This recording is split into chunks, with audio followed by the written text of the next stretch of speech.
All right, we're standing in front of the White House, as I like to call it. I'm with, the president of, I should say record breaking, Dale Hansen. How are you, Dale? Good, thank you, John. Mate, when I spoke to you this morning, I said, you're a god, I'm a mere mortal. Mate, tell us about last weekend. Have you ever seen anything like that before? Obviously, it's a record breaking innings, opening partnership, world time great. What happened?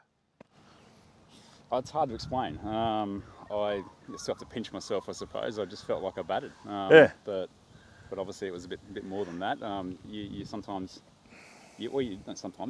Everyone dreams of scoring a century, don't they, and winning the game for their team. And I was thinking, sometimes you might dream of something more outlandish, maybe a 150 or a hat trick or something like that. But I don't think anyone ever rocks up to a game and sort of hopes they can make a 400-run partnership. But it happened. It happened. But the thing is, you could have got to 90. The rest of the side could have got out for nothing, and you wouldn't have got to that 100. So your man at the other end. Oh, Rashad, he's unbelievable. Unbelievable. Yeah, he's very calm, sort of batter. At times he wasn't so calm, but I had to talk him down off getting out. But no, great fun to bat with. A very powerful sort of batsman, uses his feet well, and just a lovely guy. Really great demeanour, the way he plays cricket. I'm just really glad for him as well that he was able to achieve this. And he's 28. He's about to hit his cricketing peak, mate. So you watch out. Well, I mean, you're 38, so that's not bad. But listen, tell me the stats. None for 407? None for 406. 6, yeah. Yeah. And what? 45 overs. It was the first stat was very hot. It was like 30-something degrees. It was stupidly hot. Fast outfield, short boundary. We did win the toss and bat, unlike the wildfire internet going on saying that the opposition won the toss and bowl, which is a pretty funny story. Yeah. Well, we ruined that. But it was a normal day's cricket. You know, the first ball of the match, I had an ugly swipe across the line that I played and missed by a foot. And John Shaw at number 3 turned to his teammates and said, I better get ready, I'm going to be in here soon. Well, he had him off of the 45 overs, sure. So 11 overs, none for 43. You couldn't get a more stock standard start to a game of cricket.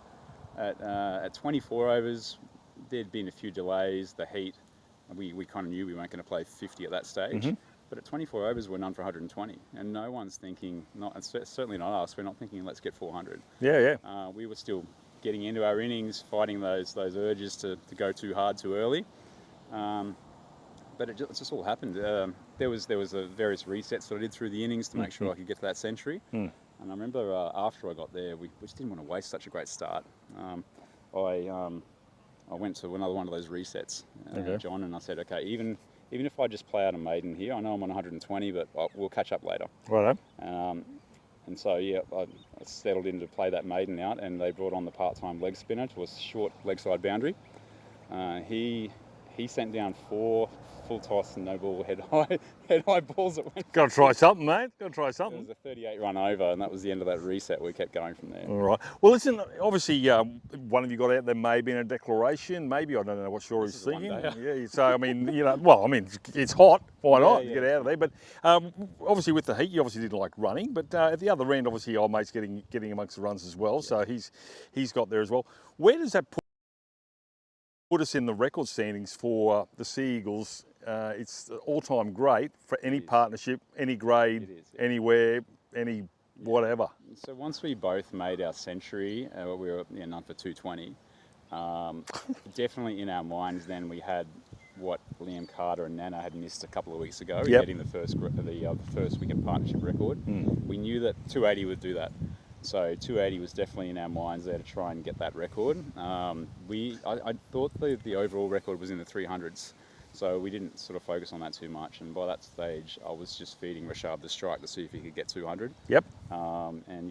We were pretty excited when we come off and saw that it was 400, and it turns out that the actual previous record was 300 flat. So we've smashed it. Whoa, by a lot. All right, good as your last innings, mate. Who have you got this weekend? Obviously, you've got to finish it off. Well, we're chasing a lowly 270 over at South, so I'm expecting the openers to do that on their own, of course. I won't be required to bat. I'm down at number 9 this weekend, so fair enough. Yeah, so I guess that's part of it, I suppose, is that I feel like I'm actually is part of the universe sort of giving back to me on the weekend. Definitely. I've sacrificed my batting position a lot over the last couple of years for the young guys, as I should. It's about ensuring that they get the opportunity. That's what cricket's all about, is opportunity. So I treated myself on Sunday, and the universe paid back. How'd you pull up the next day?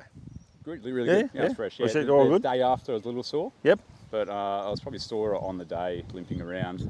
No. Obviously, the scoring would be done in paper form. You've taken a photo of that. No, scoreboard? There was a pretty ugly scorebook. I wouldn't bother with that. A lot of liquid paper, a lot of blues knocked out. So, but a 38 run over with all those no balls. I don't think it fit in the box. All right then. Well, listen, Dale Hansen. Mate, you are a god. Obviously, we've spoken about the statue. Where would you like that statue of Dale Hansen once you hang up the whites, mate? Where would you? Well, underneath the clock. Yeah, underneath the clock.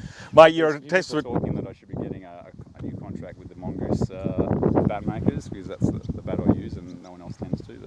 But there you go. Unlikely at my age that I'll get a new contract. At any age you can play well, and for you, and I've said about this 1,000 times, players coming back, we talk about Dane Hutchison coming back to playing for us. You know, you're never too old to give back to the club, and obviously give young players that opportunity and experience that you take it with you. We lose it, and it's great to see you back. We've got some special youth coming through right now too, so it's just even more exciting to be in touch with all of those. And I know that Dane's getting excited by that as well.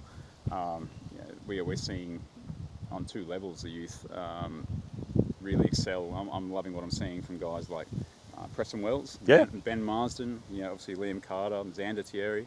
Yep. Those guys, they're all putting in extras in the nets. They're all working really hard. They're all probably worthy of higher grades if they move to another club, but they're being club men right now, and they're hanging in there. They're working really hard. They're earning their way up. And coincidentally, they didn't play Taverners either, those three boys. Okay. Whilst we put a lot of importance on our youth program here, and that's doing really well too, it shows that everyone develops at different rates, and senior cricket and grade cricket in particular is where it's at.